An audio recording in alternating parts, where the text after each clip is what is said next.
Fala, chefes! Sejam muito bem-vindos à terceira temporada do Pod Chefs, a sua escola de finanças e empreendedorismo. Você já sabe, né? Nessa temporada a gente quer trazer aqui muito mais... Nós vamos trazer aqui muito mais diversão, descontração e principalmente conhecimento, para que você, empreendedor, se transforme em um grande empresário. Porque, claro, não adianta a gente ter boas ideias, saber executar, mas não saber fazer a gestão dos nossos negócios. Nosso crescimento, nosso sucesso financeiro está na nossa gestão. Meu nome é Lívia Guimarães, sou CEO da Liberty, trabalho com educação financeira já faz muitos anos, estou aí no mercado financeiro há quase 20 anos, trabalho com educação financeira, tenho uma empresa de consultoria, apresentadora e fundadora aqui do Pod Chefs, trabalho com educação financeira, tenho uma empresa de consultoria financeira, então para você aí, empresário, que precisa organizar as finanças do seu negócio, conte com a chefa. Quero convidar você para se inscrever em nosso canal. Olha, tem um botãozinho aqui embaixo, pague o ingresso, inscreva-se em nosso canal. Nós estamos todas as quartas-feiras, às 19h30, aqui no YouTube, com novos episódios, trazendo histórias de empreendedores de sucesso, para que você aí de casa possa aprender e se inspirar.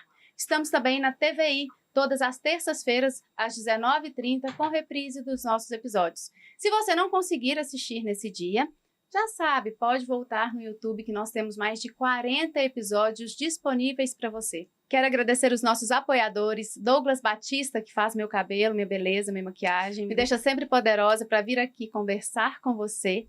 Quero agradecer também Carlos Nogueira, que faz as nossas produções de imagem, nossos looks. Adriana Medeiros, e quero agradecer também a Suporte Contabilidade, uma contabilidade de 25 anos de mercado. Porque, pessoal, eu sempre falo aqui, contabilidade é coisa séria, não negligencie a contabilidade no seu negócio. E no episódio de hoje vamos conversar com o multiempresário Jordélio Rabelo. Gente, eu falo multiempresário porque eu vou precisar ler aqui o currículo dele. Isso vocês vão me entender. Senta aí, tá sentado? Senta. Jordélio Rabelo, 42 anos, casado, vai vir uma filhinha por aí, Elisa, né? Tá chegando, que delícia. Presidente do Conselho de Administração do Sicoob Centro-União. Empreendedor, empresário no ramo de distribuição de cimento, moda e agronegócios. A gente já vai falar mais sobre isso daqui a pouquinho. Vice-presidente do Sindicato dos Produtores Rurais de Carmo do Cajuru. Presidente do Conselho Municipal de Desenvolvimento Rural e Sustentável. Vice-presidente do CODEMA. Diretor administrativo e financeiro da Carmo Clínica. Membro do Conselho Municipal do Idoso. Tesoureiro da Agência de Desenvolvimento do Centro-Oeste de Minas, Novo Oeste. E membro do Conduc. Só isso. Seja muito bem-vindo, Jordélio, ao nosso episódio, ao nosso canal. Primeira pergunta que eu queria te fazer, você vive? Você tem tempo para viver? Olá, Lívia. Olá a todos que nos acompanham pelo canal. Olha, essa é uma pergunta que ela tem uma série de respostas, né? Depende muito do que as pessoas acham que é viver, né? Eu consigo sim conciliar uma boa qualidade de vida com a vida profissional. Vejo que eu tenho sim algumas diretrizes que me sugam, né? Mas com relação à qualidade de vida, eu tento conciliar o máximo possível. Eu consigo pescar uma vez por ano, consigo ir para a praia de vez em quando aí, umas 2, 3 vezes no ano. Então isso vai me dando alguns gargalos aí que eu consigo estar administrando. Ah, que legal, porque a primeira coisa que a gente pergunta é como você consegue administrar seu tempo com tantas atividades? Como você consegue conciliar a gestão de tantas empresas? Eu gostaria que você, inclusive, citasse as empresas que você tem atividade, porque é agronegócio, cimento, ramo de roupas, enfim, vários segmentos diferentes, instituição financeira como presidente. Como você consegue conciliar isso, tantas realidades diferentes, tantas necessidades diferentes, numa única pessoa? Porque a gente, às vezes, né, você que está aí de casa consegue me entender muito bem, o empreendedor ele tem dificuldade, muitas vezes, de administrar um negócio, né? Como que você consegue fazer essa pluralidade? Olha, Lívia, eu costumo dizer que gestão, ela é a união de duas faces que são primordiais, que é processos e pessoas. Com pessoas certas no lugar certo, você cria e regulariza qualquer processo. Mas não adianta você ter o melhor processo do mundo se você não tiver as pessoas certas. Então, o objetivo maior é sempre você estar do lado de pessoas boas. É você ter com você pessoas que jogam a mesma qualidade de jogo que você acredita, sabe? E isso eu vejo com primordial para mim são os braços que eu tenho, né? São pessoas que estão comigo, são sócios. Eu costumo dizer que às vezes ninguém cresce sozinho.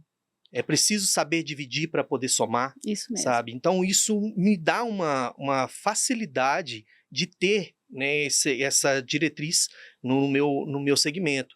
Eu vejo que para a gente pegar um exemplo, né, claro disso, são as empresas de cimento, sabe? É a empresa que a gente tem hoje mais foco nela, né, em questões de preocupações e tudo, mas é a empresa que eu estou mais estruturado com relação a braços que estão do meu lado. São pessoas que estão comigo há um tempo já e a gente cresce junto, vem junto, acompanhando todo o processo, que começou lá em 2012, né? Mas eu vou falar um pouquinho da minha história de vida depois para poder chegar até nesse ponto. Vamos começar, Nela, então? Bora? Vamos começar do começo. Conte-nos a sua história. Bom, quem é Jordélio Rabelo? Quem é? Né? Eu nasci numa cidade pequena, em Carmo do Cajuru, Minas, e sou filho de produtor rural. Então, a vida inteira eu tive uma ligação ao agronegócio, uma ligação muito forte. Seus pais produziam o quê?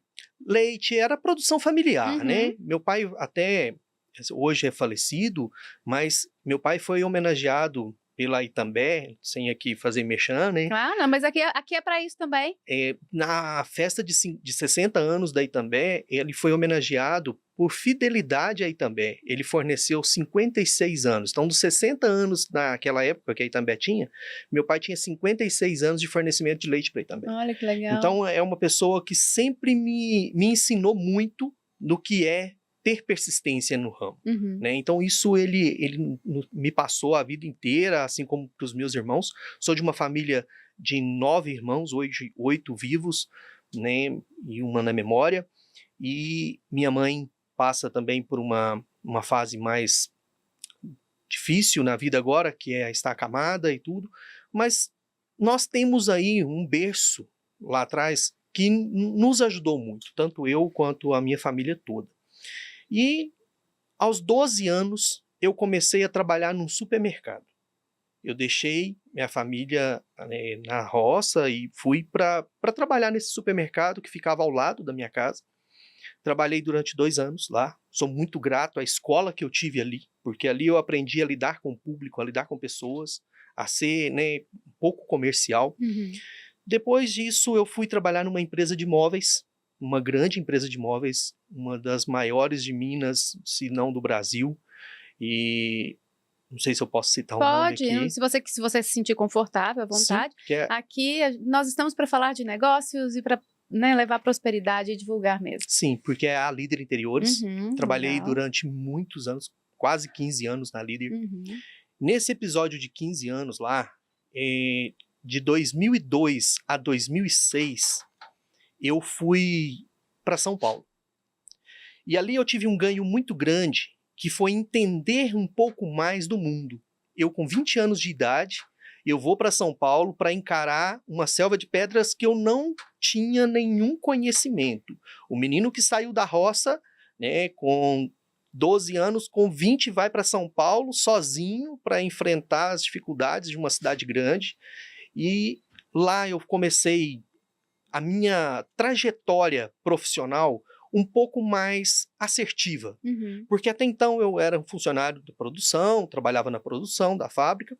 Fui para São Paulo lá para poder trabalhar como montador de móveis e saí de lá como gerente de logística. Então, quando eu saí de lá, eu já saí com uma bagagem bem mais agressiva para o mercado. Volto para Cajuru, fico mais um período dentro. Voltou com quantos anos? Na época, com 26 anos. Ficou 6 anos, mais ou menos, em São Paulo. 25 anos. Eu voltei para São Paulo, para Cajuru, desculpa. E nesse período lá em Cajuru, eu fiquei no administrativo durante quase 5 ainda. E surgiu uma oportunidade de eu ir trabalhar com uma colega de trabalho que tinha montado uma própria empresa. Ela e o esposo dela tinham montado uma empresa e me chamou para ir trabalhar com ela. E eu saio da Líder, né? Sou muito grato à Líder, foi para mim uma faculdade, certo? E eu estava nesse período até terminando a minha faculdade de administração e eu vou para trabalhar nessa empresa, fico durante 2 anos lá e aí surge a oportunidade de montar um próprio negócio. Que foi um amigo meu me convidou, ele precisava de ter uma pessoa com ele, um investidor, e também para poder estar ajudando ele a tocar o negócio, que foi montar a primeira unidade de distribuição de cimento. E aí venho para Belo Horizonte, na verdade em Contagem, ali atrás do Carrefour, no Jardim Riacho, montamos a primeira unidade da distribuição de cimento. A partir dali, um mundo de oportunidades se abriram. Muitas coisas vieram, uma após a outra. Você tinha quantos anos nisso? 30 anos. Comecei a trabalhar com mais pessoas, né, um ramo totalmente diferente, eu não tinha conhecimento, né, da área, e eu fui adquirindo conhecimento, desafios. A gente tem histórias assim, que são perfeitas, né, a nível de interpretação das pessoas, porque lembro que antes da empresa abrir, a gente já foi assaltado. Meu Deus! E nós tivemos um assalto que foi assim, estava na montagem da empresa, e o meu sócio estava finalizando a montagem, levaram o carro dele com todo o equipamento que a gente tinha de escritório dentro do carro, então assim, todas as ferramentas dele também, e aí nós falamos, é no desafio que a gente vai ter que encarar. E parece que essas coisas acontecem com as pessoas para ver se realmente é isso que você quer. Sim. Você está determinado? Porque, olha, não é fácil, né? O chumbo que vem não é brinquedo. Então, vamos ver, se eles não tiverem, né? Se quem está passando aí, eu acho que o universo pensa assim, minha interpretação. Se ele não tiver preparado para o que vai vir, ele já desiste logo nesse primeiro desafio, né? Empreender é correr riscos. Então, se você desanima nesses episódios que vão surgindo, você desanimar deles, é porque faltou a persistência e talvez seja realmente um teste de fogo para você ver se realmente é isso que você quer, né? E com isso, nós começamos a empresa. Eu lembro que na primeira semana, assim, caiu um dilúvio aqui na região e cimento se vende quando está de sol, justamente. Então, aí aquela dificuldade toda, mas nós persistimos. Estamos no mercado desde 2012, com distribuição de cimento em Minas e no Nordeste. Temos, assim, muito orgulho da trajetória. Pessoas que começaram com a gente lá atrás, hoje fazem parte do quadro societário das empresas e têm um rendimento assim, muito bacana em cima do trabalho deles, que eu sou muito grato a todas as pessoas que trabalharam comigo. Desde lá do supermercado. Todas as pessoas que passaram na minha carreira profissional sempre me fizeram somar muito. Ah, mas você nunca teve problemas? Não, lógico, problemas, e isso são criados, os problemas são feitos para serem administrados, então a gente tem que aprender a lidar com esse tipo de situação e tirar o proveito, né? Tirar uma lição de tudo. Então, hoje, as empresas de cimento, elas estão espalhadas aí pelo Nordeste, e a gente tem braços de pessoas que começaram com nós, foram surgindo aí oportunidades no meio do caminho, e essas pessoas foram desenvolvendo trabalhos junto com a gente, e é muito gratificante a gente ver o crescimento de todos, né? Não só o crescimento de alguns. Mas, devido a isso, né, em 2018, eu já fazia parte, em 2015 a 2018, eu fazia parte do Conselho de Administração do Sicoob Centro União, e aí surgiu-se a oportunidade de encabeçar uma chapa para a administração do Conselho. E, naquele momento, eu passava por uma reestruturação na minha vida pessoal e tinha 3 anos que eu tinha perdido, né? Nós tínhamos perdido o pai, e eu decidi por algumas opções de qualidade de vida, de estar mais próximo da minha família, da minha mãe, da minha irmã, que na época ainda estava viva e estava passando por um problema de saúde. Eu falei, eu vou encarar. Aí eu vou ficar, é uma oportunidade de eu ficar também mais próximo da minha família. E aí eu volto para Cajuru, concorro à eleição na época lá da cooperativa do Sicoob, vencemos a eleição, em 2019 a gente tomou posse. De 2019 a 2020 foi um período assim muito, mas muito transformador para mim, porque nós começamos uma nova gestão, uma mentalidade bem diferente do que se tinha no sistema na época. Eu fui eleito presidente como, não sei se o mais novo, mas um dos mais novos do sistema Sicoob, e é muito difícil você chegar, né, e colocar algumas ideias que vá, a partir do momento que você tem um conselho para comprar a sua ideia, e aí você fazer essa inovação. Mas logo de início já surgiu uma oportunidade de fazer uma fusão com uma outra cooperativa. E eu falo que foi muito feliz, foi uma oportunidade tanto, porque nós tivemos uma incorporação sadia de duas cooperativas sadias, né, e nós começamos um trabalho de fusão, fizemos essa fusão, juntamos forças de duas cooperativas, uma com 48 funcionários e uma com 12, que hoje se dá o Sicoob Centro União com 118 funcionários. No total, isso é uma pergunta que está aqui para eu te fazer, no total você impacta diretamente a vida de quantas pessoas? Porque eu não posso falar que são todos funcionários seus, né? A gente tem os funcionários da cooperativa, enfim, mas você é o presidente, você lidera. Então, assim, o seu trabalho hoje impacta a vida de quantas pessoas? Direto e indireto? É. Olha, Lívia, eu não consigo mensurar. É, né? Direto, em torno de 1.500 a 1.800. De noite você fica pensando assim, nossa, eu vou colocar 1.500 pessoas numa sala. As minhas decisões, tudo que eu faço no meu dia impacta a vida dessas pessoas e de suas famílias. É muito gratificante isso, é muito forte isso que você está me perguntando também, porque a cooperativa, por exemplo, nós somos mais de 13 mil cooperados. Então, quando você pega 13 mil pessoas que você responde por elas,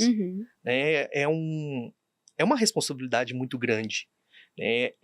Hoje, a empresa que mais me dá uma sobrecarga de responsabilidade é o Sicoob, sim. Porque, às vezes, as pessoas pensam assim, poxa, o Jordel é doido, deixar os negócios dele e embarcar na questão do Sicoob, mas existe uma missão por isso, existe uma missão em fazer. Meu pai foi um dos fundadores da cooperativa. Olha que legal!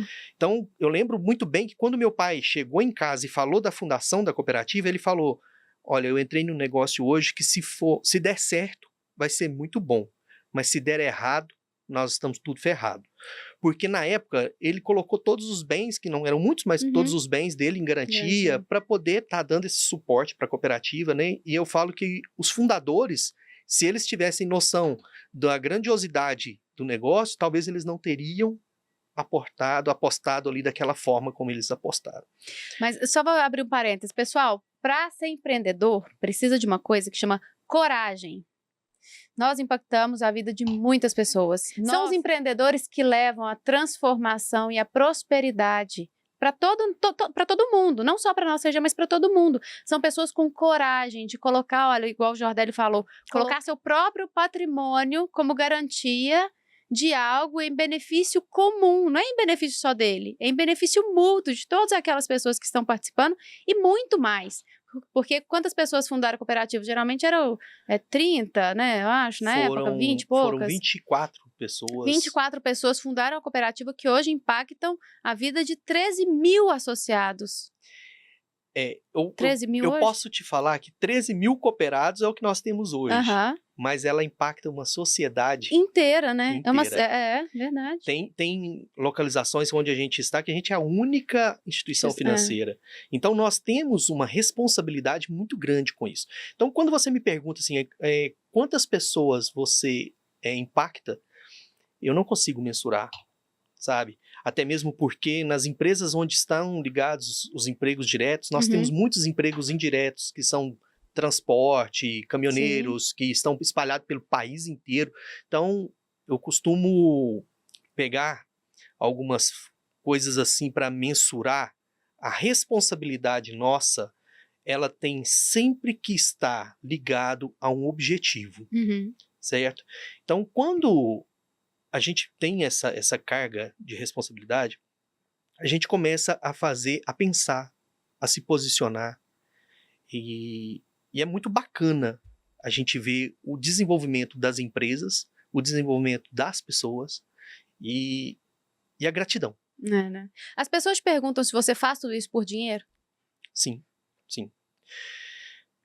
Muitos talvez acham que eu tenho muito mais dinheiro que eu na verdade eu tenho, né? Isso é fato.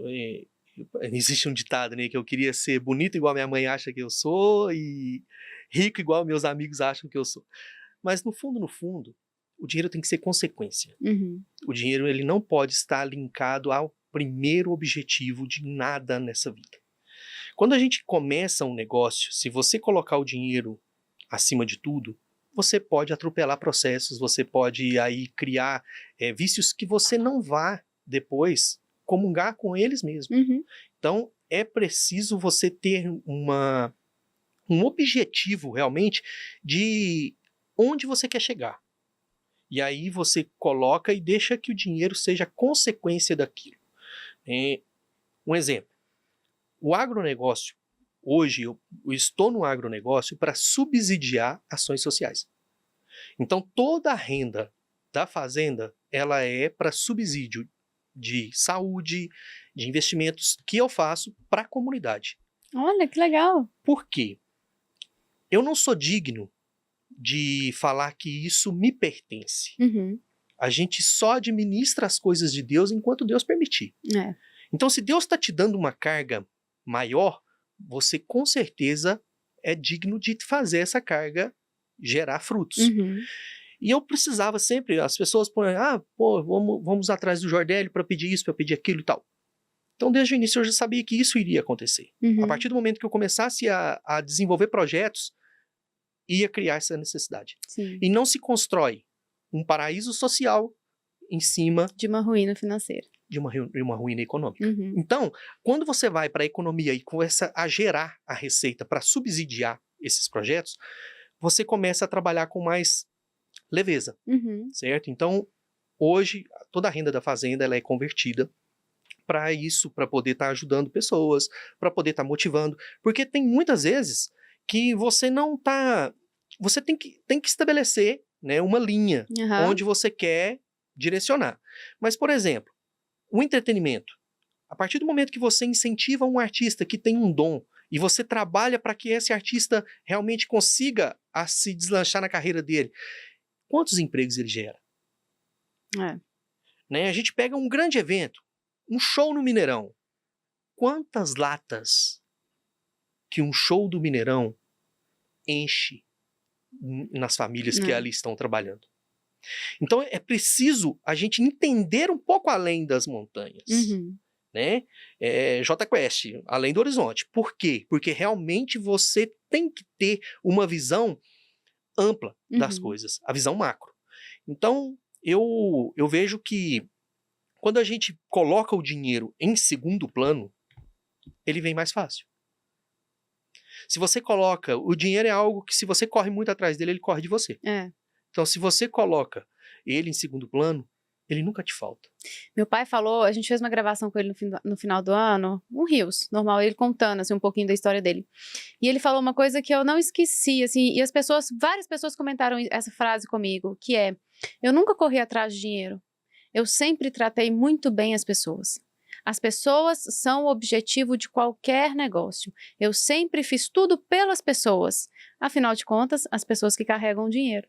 Então, mas não é, entendeu? O objetivo do quê? Não é o seu cliente, não são as pessoas, não vou falar só de cliente, mas funcionário também, enfim. Isso aqui é muito mais importante do que qualquer outra coisa. Parede, tudo são coisas, né? Lívia, é tão bonito isso, é forte também isso também. Quando você tem um objetivo na vida, uma missão de vida, e você corre atrás dessa missão, as consequências dela vêm automático, certo? E eu vejo a fala, quando você fala, né, da fala do seu pai, tem um ponto específico que para mim é muito marcante. O maior valor de qualquer instituição são pessoas. Sim. Isso é fato. Isso é fato. Então, todos os empreendedores que estão começando, eu não me julgo Então, não, eu não sou nenhum expert, não vou falar que sou MacGyver aqui, que vou transformar o mundo, não. Mas o segredo está na humildade em saber ouvir. Quando você tem a humildade e sabe ouvir, você tem mais discernimento e a probabilidade de você errar, ela diminui. Eu falo que eu me preocupo muito com a música do Fantástico. Porque se as pessoas que trabalham comigo, elas arrepiarem ao ouvir a música do Fantástico, tem algo de errado. Porque segunda-feira tá chegando e tá desesperado lá, Justamente. né? Porque vai ter que trabalhar. Justamente. E aí, as pessoas começam a ter uma visão se realmente elas estão na empresa certa, estão numa empresa que valorizam elas. E a gente vê vários, né, projetos daí, processos de certificações, isso e aquilo e tal. Agora, no fundo, não existe nenhuma pesquisa de satisfação melhor do que o brilho nos olhos e o que está dentro do coração da outra pessoa. Então, quando você tem uma equipe que realmente joga com o coração, é diferenciado. E como que você faz isso? Mostrando para essas pessoas que você está com elas. Eu tenho um exemplo claro disso na pandemia. E eu sou muito grato ao conselho de administração da época do Sicoob, porque em plena pandemia, quando começou os casos de Covid, um dos primeiros casos no país foi na nossa região, né, em Divinópolis.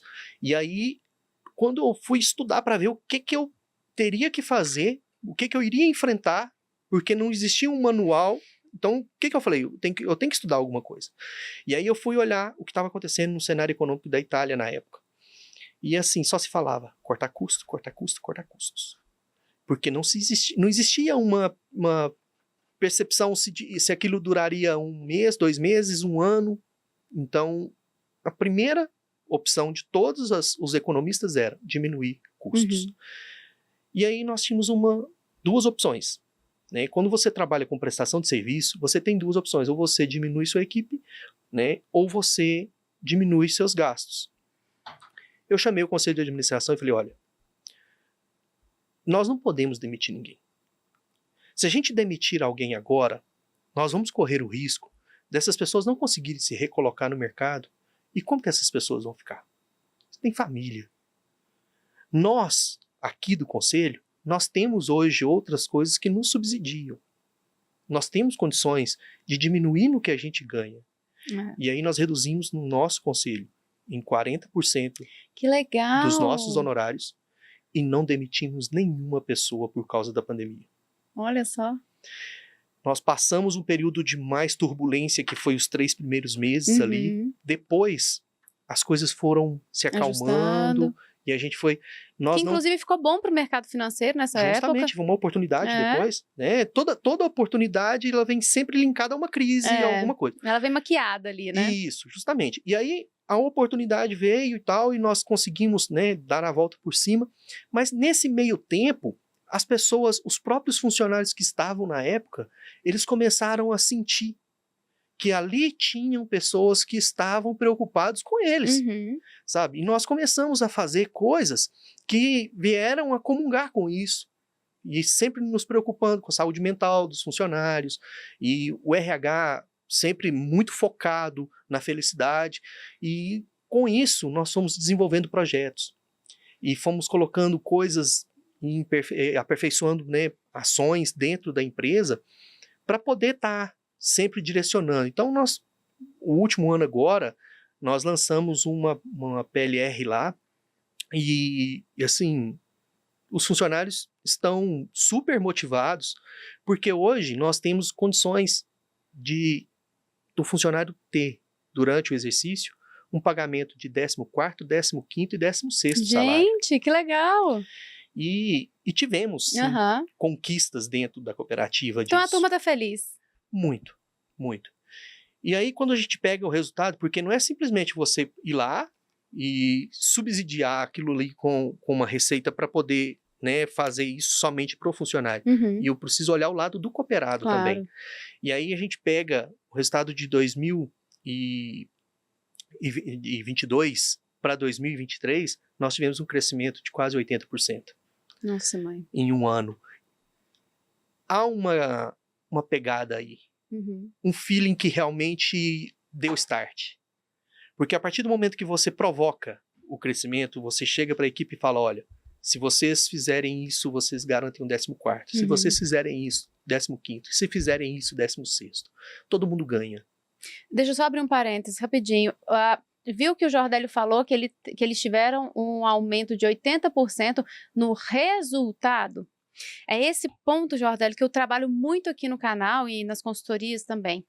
As pessoas hoje falam muito de faturamento. Quanto o negócio está gerando de faturamento? A gente trabalha aqui em resultado. O que o seu negócio está gerando de resultado financeiro, né, social, enfim, dentro daquela comunidade, na sua vida, como um todo. Não adianta preocupar só com o que você está faturando, e eu vejo muitos, principalmente o pequeno e médio empreendedor, ele está muito bitolado com preciso vender, preciso vender, preciso vender, mas o resultado no final da conta, a última linha ali, é o que importa. E vocês fizeram, pelo que eu entendi, todo esse projeto de 13º, 4º, 5º, 6º, em cima terceiro não, o terceiro é óbvio, mas 14º, Isso. 5º e 6º em cima do resultado da cooperativa. Justamente, para todo mundo crescer. Uhum. Porque aí o cooperado cresceu, o patrimônio da cooperativa se fortaleceu e tudo isso vem numa cadeia que vem linkado ao crescimento conjunto de todos. E essa felicidade das pessoas em promover esse crescimento, ela faz com que as pessoas estejam mais comprometidas. Então nós temos hoje uma equipe que joga o jogo da forma como a gente realmente espera que o jogo seja jogado. Então, eu vejo muitas empresas que falam, nós estamos com dificuldade de reter talentos. Gente, eu não posso deixar de capacitar as pessoas por ter medo, né? Ter medo dessas pessoas irem embora. O que eu posso fazer é despertar nelas algo para que elas escolham estar comigo. Então, sempre me posiciono no lugar do outro. Isso é um fato que eu tenho comigo desde criança. Eu sempre me posiciono no lugar das outras pessoas. E quando a gente vai para um ramo diversificado, porque o meu ramo é muito diversificado, então eu tenho hoje o cimento que dá uma margem de centavos, então eu tenho que me preocupar muito de como fazer resultado em cima de um negócio que me dá centavo por centavo. Então é preciso fazer conta, né? Isso não é colocar o dinheiro acima de tudo, é você fazer conta do seu negócio. É gestão. Isso, justamente. E aí quando eu vou para o mercado financeiro, que muitas das vezes a gente tem que ser muito corajoso e audacioso, porque a gente precisa estar apoiando, e não é somente uma liberação de crédito que garante uma instituição financeira. Não. Né? A gente tem uma série de coisas que estão linkadas, aí, né? E isso que faz acontecer um conjunto da obra. E quando, às vezes a gente vê algumas reações de mercado, isso preocupa? Preocupa. Tira o sono? Muito. Eu durmo bem? Nem tanto, sabe? Eu tento controlar minha ansiedade, eu sou bem ansioso, mas assim, eu penso muito. Às vezes, assim, é normal do homem pensar na caixinha do nada, né? Já ficar ali na caixinha do nada. Mas às vezes eu tô assim, e minha esposa fala assim, Jordélio, o que foi? O que você tá pensando? Eu falei, não, tô tentando raciocinar aqui. Por quê? Se você se posiciona sempre na humildade, porque uma coisa é humildade, outra coisa é simplicidade. Né? Simplicidade é você usar roupa velha e tal, mas a humildade é você estar sempre se posicionando como a pessoa que está do outro lado. E a partir dali, você começa a ter uma visão de um mundo onde como seria se você não estivesse ali. O que eu passei na minha carreira lá atrás não foi acaso, sabe? Eu não fui para São Paulo para ficar lá quase 5 anos, com 5 anos em São Paulo, para poder não voltar com nenhuma bagagem. Eu não fiz uma faculdade para poder não tirar nenhuma bagagem, sabe? Tudo nessa vida me deu uma estrutura para enfrentar os desafios. E quando a gente leva isso e multiplica para os processos, você começa a reter essas pessoas do seu lado e o ganho de todos é promovido para que a gente consiga realmente estar focado. Uhum. E sem foco não se tem resultado. Você percebe que os problemas que você percebe não, assim, os problemas que você enfrenta numa instituição, numa empresa do ramo de cimento, enfim, eles são similares, os problemas de gestão, ou não? Cada um tem a sua particularidade. Existem particularidades. Uhum. Isso, principalmente quando é no comércio, né, de um commodity, ele tem um certo viés. Existe uma diferença entre o comércio de cimento e o comércio do vestuário, por exemplo, que é as últimas empresas que nós estamos agora iniciando. No total são quantas empresas? Cri. 20 e poucas. Por isso que eu falei que é multiempresário. 20 e poucos CNPJs. São 20 e poucos CNPJs linkados. Mas, na verdade, o grande X é pessoas certas. Uhum. Trabalhar o lado humano. Se você não é obrigado a saber tudo. Você é a média, né, daquelas pessoas que você convive. Então, por exemplo, se você convive com... existe até uma fala que é a média das 5 pessoas, né, mais próximas. Se você tem 5 pessoas mais próximas de você que são loucas, você vai ser mais um louco. Se você tem 5 pessoas que são pessoas que realmente têm um engajamento, têm um ciclo de amizade, que se preocupam com o amanhã, você vai ser também essa média. Então, quando a gente pega e vai para os desafios, são distintos, mas comungam com processos ou pessoas. Uhum. Então, é preciso sempre você ter do seu lado pessoas boas. Eu falo, essas empresas agora do vestuário, elas estão sob gestão da minha esposa, porque ela tá migrando de uma outra... Transição de carreira? Isso, de uma outra carreira dela para poder tá engajando nesse meio. E eu falo que se eu não tivesse sócios, eu não seria ninguém. Você tem sócio em todas as empresas ou Todas. não? Todas? Olha que legal! Todas. Até na fazenda, porque na fazenda acho que é que a gente mais tem sócio, né? É, né? Porque... Não, mas governo não conta como sócio, tá? Esse é o sócio Instituição pesado. financeira também não tá contando como sócio aqui. Ai, mas todas, então, você tem sócio? Todas. Olha... Eu não consigo trabalhar sem sócio. Como que você avalia o seu sócio? Amigo. A escolha do seu sócio, ele tem que ser seu amigo? Sim. Amigo pessoal? Não. O que que você entende como amigo? Ele tem que ser meu amigo profissional. Ele tem que comungar com a mesma missão que eu comungo. Ótimo, é esse ponto que eu queria chegar. Porque se a gente tiver o mesmo propósito, Uhum. o resto são ajustes. Uhum. Certo? Ética, isso não é treinável. Certo? Então, o que é treinável não me preocupa. O que me preocupa são questões que não são treináveis. Então, quem tem índole, ética e atitude, tem. Quem não tem, não treina. Sabe? Isso a gente não consegue desenvolver na pessoa. Mais atitude? Não adianta, a gente não vai conseguir. Mas, quando a gente pega uma oportunidade, imagine que você seja um gerente de TI, né, de uma unidade, você tem uma oportunidade de se tornar sócio e ter 5% do faturamento daquela empresa. A pessoa começa a dar a vida pela empresa. E é disso que a gente precisa.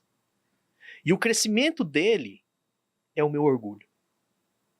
Cada vez que eu vejo um sócio meu ou um próprio amigo meu, né, que está trabalhando comigo, conquistando coisas, é como se eu também estivesse conquistando.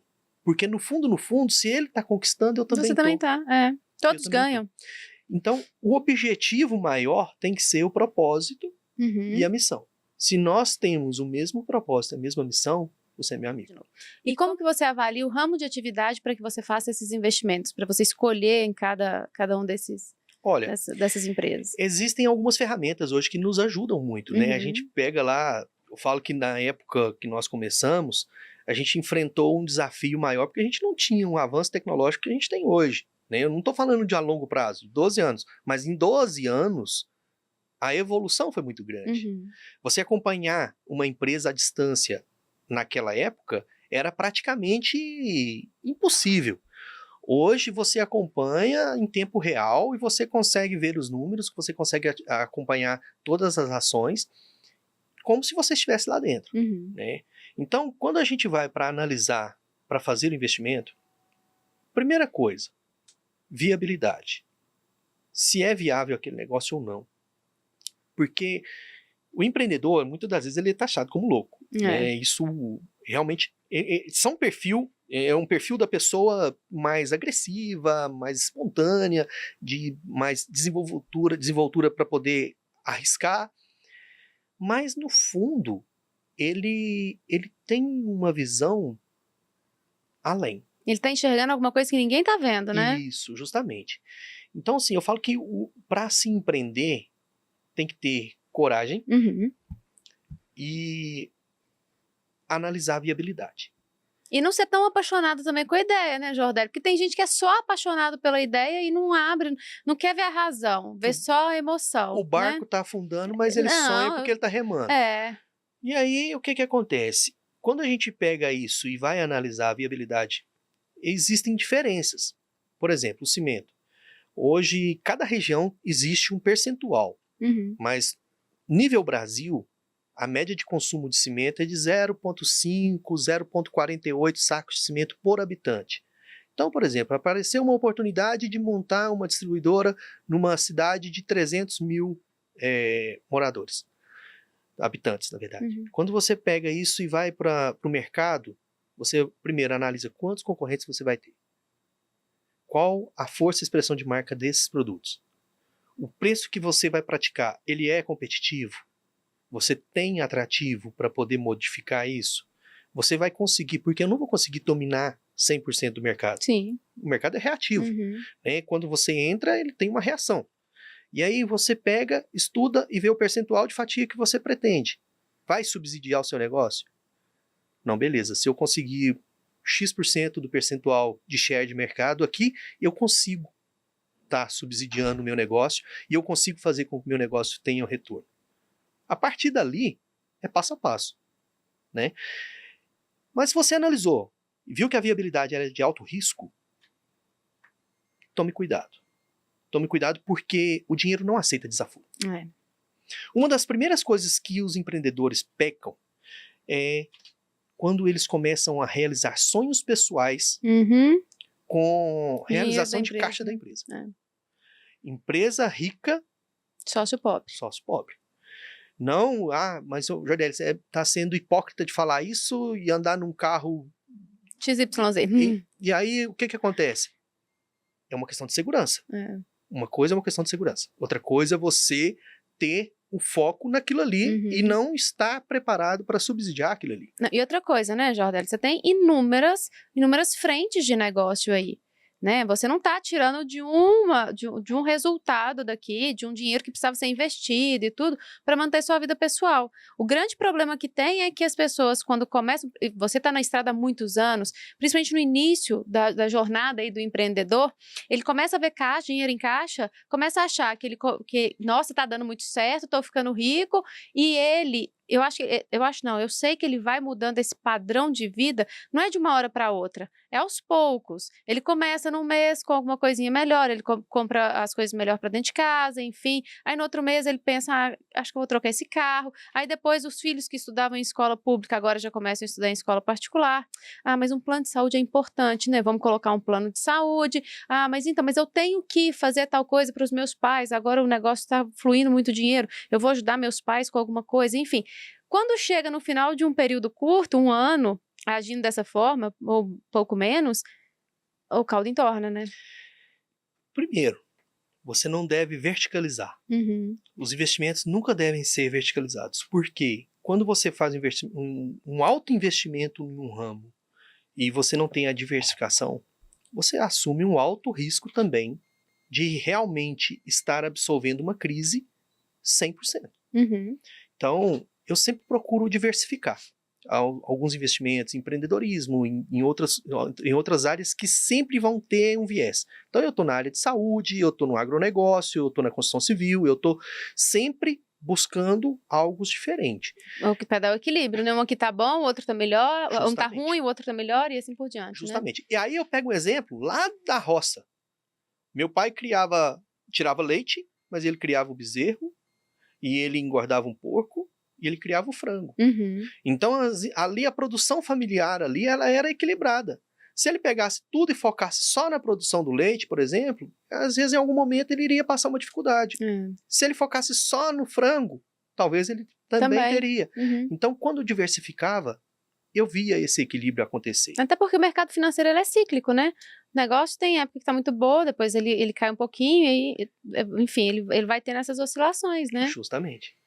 E aí, quando a gente tende a deslanchar, uma oportunidade vai puxando outra. Uhum. Às vezes as pessoas pensam assim, poxa, é muito fácil começar um negócio quando se tem dinheiro. Uhum. Mas às vezes você pode fazer uma pergunta também, que se hoje você tivesse um patrimônio de 3 milhões caindo na sua mão, o que você faria com ele? Tem muita gente que compraria uma lancha, que compraria um jet ski, que compraria uma casa na beira do lago. Reformava a casa, mudava, trocava o carro, comprava uma roça. E aí, o que isso trouxe de receita? Muito pelo contrário, trouxe despesa. Só despesa, só passivo. E aí, quando você traz o passivo, mas você não aumenta seu ativo, você desequilibrou já, certo? Com o tempo, isso não se sustenta. Então, não sou contra as pessoas terem isso, mas elas têm que ter subsídio para poder administrar isso. E é uma preocupação que a gente tem hoje, porque nós pegamos hoje uma análise e vamos aprofundando na saúde financeira das pessoas. E quando você vai aprofundando dentro da saúde financeira das pessoas, a gente começa a ver algumas irresponsabilidades. As irresponsabilidades que são cometidas, elas têm um peso, elas têm uma consequência. E quando, por exemplo, os funcionários começam a ter algum desequilíbrio financeiro, ele já fica tá doido para poder pegar o acerto, e aí pegar um FGTS para sair fora daquilo ali. Mas está criado por quê? Por um desequilíbrio econômico. Não tem como, não existe uma fórmula mágica que você gastando mais do que você ganha, você vai ter melhores resultados. Não existe essa forma. É impossível. Então, é o básico, né? A gente fala que são contas que, como diz o outro, não precisava nem existir, mas questões realmente de raciocínio, de parar, analisar, isso é bom, isso não é, isso aqui eu devo, isso eu não devo, posso fazer isso, não posso. O não, ele é uma resposta. Falamos isso na hora que a gente estava ouvindo, as pessoas têm tanta dificuldade em falar duas palavras, não posso. Não posso. Olha, me ajuda com isso. Não posso. Me dá, não posso. Paga isso, não posso. Compra isso, não posso. Lívia, e sabe qual é a maior dificuldade do não hoje? Falar pra você. Né? Pra você mesmo. Às vezes, as pessoas, assim, tão ligadas à valorização de coisas que realmente não se deve dar valor, que elas mesmas não conseguem dar não a elas mesmas. E aí é onde elas caem. A gente também tem um aspecto cultural muito forte disso, né, Jordelli? Consumista. A gente tem uma indústria cada vez mais forte e mais experiente, né? Enfim, cada vez com mais foco em venda, resultado. E em contrapartida, a gente tem do outro lado da mesa um consumidor cada vez mais inconsequente. Né? Porque hoje tem muitas possibilidades de compra, muito crédito, muitas, né? E se a pessoa não souber realmente como administrar aquilo, a gente encontra a realidade que a gente está encontrando hoje. Mais de 80% da nossa população endividada. É um caos isso. Quando a gente fez o curso de educação financeira, que a gente lançou ele no ano passado, o objetivo do curso era educar os funcionários dos meus clientes. Eu falo para empreendedor. Mas se eu não educo pessoas, o empreendedor é uma pessoa, os funcionários são pessoas, se eu não educo as pessoas que estão ligadas ali naquele negócio, eu não tenho um negócio saudável nunca. Você mexeu num ponto que é chave. Você precisa entender né? Dentro da cooperativa a gente fala entenda e esteja próximo do seu cooperado. Isso. Conheça o cooperado. É. A partir do momento que você está junto com ele, você começa a sentir as dores dele, você tem por obrigação, porque você está lidando com o dinheiro dos próprios cooperados, Uhum. certo? Então você tem que ter um spread, lógico, ali para sobrevivência, mas não é objetivo da cooperativa estar fazendo somente Lucro, né? a liberação do crédito. Uhum. Ah, não, vou liberar o crédito e depois vou pegar uma garantia aqui e depois exploda. Não. Você tem uma responsabilidade de ir lá e acompanhar se aquele crédito está sendo bem usado, se a pessoa está tendo uma visão realmente do negócio dele. Uhum. E aí, quando a gente vai para um mercado que você não está inventando números, você tem, realmente, os números são esses, 80% da população está endividada, você começa a pensar, será que os próprios empreendedores, os próprios, estão conhecendo a realidade do plantel ali que está junto com ele? É. Sabe? Não tá. Não tá. Isso é muito forte. É. Porque quando a realidade vem e você busca aprimorar a saúde financeira da empresa, você tem que começar da base. Tem que começar da base. Primeiro você se educa.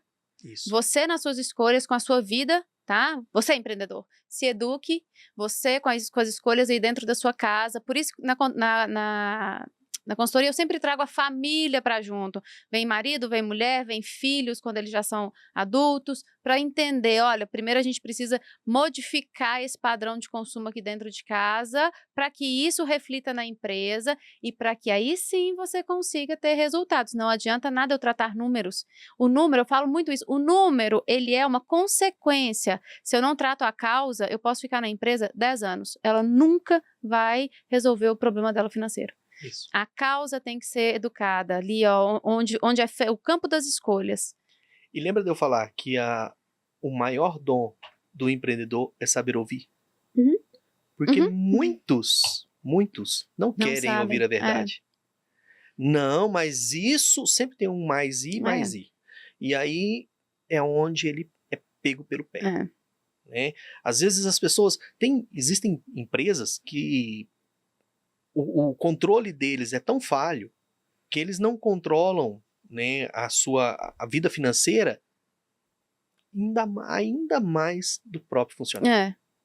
E aí tem rotatividade, né, no seu quadro muito alta, não consegue treinar uma equipe porque entra e sai, os funcionários todos estressados, brigando, vários conflitos dentro do negócio. Por quê? Porque sua turma está endividada, ela está chegando lá na empresa para trabalhar com a cabeça na casa dela que tem que pagar a conta de água, que senão vai cortar a conta de água, que tem que pagar a conta de energia porque senão vai cortar, que já cortou a internet e o filho dela está precisando da internet para estudar. E aí? Como que uma pessoa que está numa situação dessa, que ela está brigando todo dia com o marido dela dentro de casa porque tem as contas vencendo e tem que comprar isso, e o plano de saúde, mas tem o médico, o medicamento, enfim, que ela tem que comprar. Como que uma pessoa que vai trabalhar dessa forma vai conseguir produzir? Vai ter harmonia com o seu time? Vai conseguir entregar aquilo que ela tem de melhor para dentro da sua empresa? Não consegue. Isso é o grande... problema do mercado hoje, né? Nós temos uma população endividada, nós temos uma liderança que realmente a gente vê que não se preocupa com isso. Sim. Né? Essa liderança que realmente não está, não tem como, a receita é clara, é preciso você gastar menos. Então, a partir do momento que você tem um mercado que já impõe isso, e é uma realidade que é proveniente disso, vai ser difícil você reverter. Esse resultado lá na frente, ele tem um peso. E sabe uma coisa que me preocupa muito? O avanço tecnológico, ele trouxe uma facilidade nos últimos anos muito grande para aquisição, para tudo, em todas as áreas. Né? Eu vinha agora ouvindo uma rádio e aí o locutor falou uma coisa que eu falei, poxa, é verdade. Antigamente a rádio, você tinha que mandar uma carta para lá, pedindo uma música, torcer para ser sorteado para tocar a música que você pediu. E aí você ouvia todas as noites esperando para ver se ia sorteado ou não. Se o seu nome ia aparecer lá, né? Hoje não. Hoje é um WhatsApp, É. é uma mensagem instantânea. Uhum. No momento a pessoa já entra com a música que você solicitou. Muitas das vezes você entra ao vivo, né? E pega então os últimos 30, faz uma comparação do crescimento que teve e joga para os próximos 30. Mas vai ser exponencial, na verdade. Porque a gente não pode nem colocar a mesma proporção, porque o crescimento com a tecnologia, ele é exponencial. A gente não sabe como vai ser isso. Justamente. Eu não consigo imaginar como será daqui 5 anos. E o tempo tá, ó, voando. E se a gente não tem uma consciência para fazer acontecer agora, daqui 5 anos já ficou tarde. E aí eu chamo a O atenção. tempo de corrida já ficou largo aí, ficou longo. Aí eu chamo a atenção para realidade dos empresários. Uhum. Aqueles que não estão aperfeiçoando, eles estão ficando para trás. Sim. Não é que ele não está bem, a saúde financeira da empresa está bem, está ótimo, mas se ele parar, ele fica para trás. É. No mercado de hoje, quem não cresce encolhe. É. Então, o objetivo sempre tem que ser visão de crescimento. E em crescimento de empresa, é o que a gente falou. Empresa com cofre cheio, caixa cheio, o dono com caixa vazio. É. Prioridades. Estabelecer prioridades em tudo que você for fazer. Se você realmente precisa fazer aquilo, para quê e por quê. Uhum. Se aquilo realmente é a melhor opção que você tem. E sempre embasados em evoluções. É isso mesmo. Porque se você não evoluir, você não vai, sabe? Hoje nós temos ferramentas que são incríveis. Quando eu comecei no cimento, há 12 anos atrás, como eu falei, eu tinha que ir para onde? Para a lista telefônica, Uhum. pegar a página amarela e olhar quantos depósitos de material de construção que tinha numa certa cidade e entrar em contato e tentar deslocar para poder achar. Isso foi na entrada do GPS. Né? Eu peguei lá em São Paulo a logística do guia rodoviário, que a gente tinha que juntar a página A com a página D com o número 1 para dar sequência no mapa para poder você se deslocar. Hoje, vindo para cá, uma localização excelente. Para facilitar a minha vida, eu pedi aqui, me manda a localização. Pronto. Acabou. Em um segundo eu estava localizado onde eu queria chegar. Então, assim, hoje você tem N informações que, se você aderir para o seu processo, você minimiza a probabilidade de erro grandiosamente. É verdade. Mas tem que querer, né? Justamente. Estamos caminhando para o fechamento do nosso episódio e, como prometido, nós teremos alguns jogos aqui dentro do nosso canal. E o primeiro jogo com você, na verdade, o jogo com você, Jordélio, é o que eu faria se. Eu gostaria que você escolhesse o número de 1 a 9 e eu vou te fazer uma pergunta do cotidiano dos empreendedores. Nós temos 9 perguntas. Essa pergunta o Jordélio não sabe qual é. E eu queria saber o que você faria se essa pergunta acontecesse no seu dia a dia. De 1 a 9? De 1 a 9.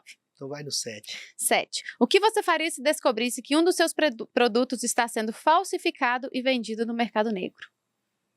Tiraria de circulação. Mesmo se fosse o seu principal produto? Carro-chefe da sua empresa? Você fala, a falsificação seria um plágio. É. Por quê?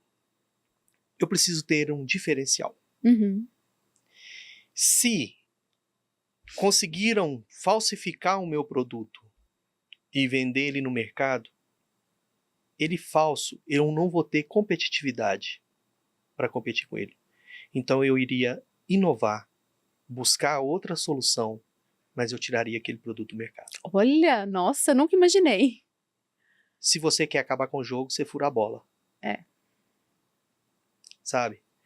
O jogo acaba quando o juiz apita. Uhum. Então o que acontece? Quando você pega um produto, você teve todo um trabalho de criar um produto e colocar ele no mercado. Aí vem alguém, copia aquilo ali e começa a ganhar dinheiro em cima do que você criou de forma injusta, ilícita. Isso é uma visão minha, tá, gente? Sim. Eu tiraria o produto. De circulação. Isso. Ótimo. quer ficar, então fique como o produtor do produto, mas assume a bronca. Legal.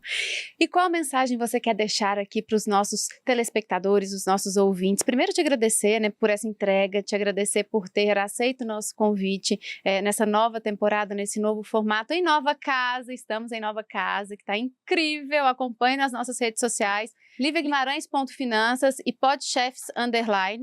Acompanhe aí que a gente já postou várias fotos da nossa casa nova, né? Então, te agradecer por ter aceito, agradecer por essa entrega, por compartilhar sua experiência conosco, deixar aí uma mensagem para os nossos ouvintes. Lívia, eu que agradeço a oportunidade.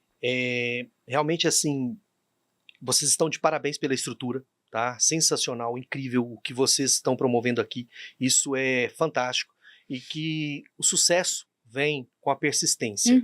Então, para os empreendedores, que não é fácil, nada nesse ramo de empreendedorismo é fácil, mas não percam a oportunidade de colocar em prática aquilo que você sonha, porque muitas das vezes o empreendedor deixa de investir, deixa de fazer algo, e aí lá na frente ele passa e fala, poxa, eu pensei isso, e o outro fez, mas por que eu não fiz? Então, a realização de um sonho, ela tem que ter linkado à atitude. Tenham atitude.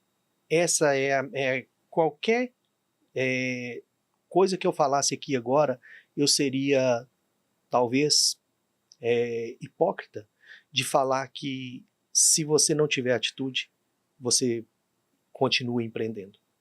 Não. E acredite nas pessoas. Porque o maior valor de qualquer instituição são pessoas. Então, a partir do momento que você acredita e investe nas pessoas, você está investindo no seu próprio negócio, no sucesso do seu próprio negócio. E o crescimento dos outros é o seu crescimento. Então, um recado, assim, que eu deixo aqui para todos: tenham persistência. Nada chega fácil.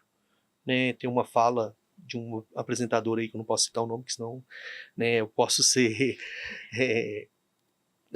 cancelado aí, mas nada que esteja tão fácil realmente pode ser tão fácil.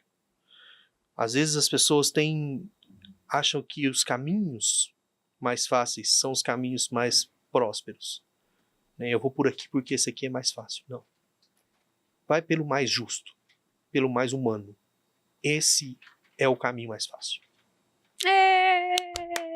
Muito obrigada, ai que legal, muito obrigada pela entrega, muito obrigada pela participação. E você, querido telespectador, querido ouvinte, por favor inscreva-se em nosso canal, ative as nossas notificações, siga nossas redes sociais, podchefs, tudo junto, _ liviaguimarães.finanças, siga nossas redes sociais para saber sobre finanças e empreendedorismo de um jeito leve e descontraído, e vamos transformar empreendedores em empresários de sucesso com muito dinheiro no bolso, certo? Um beijo e até a próxima!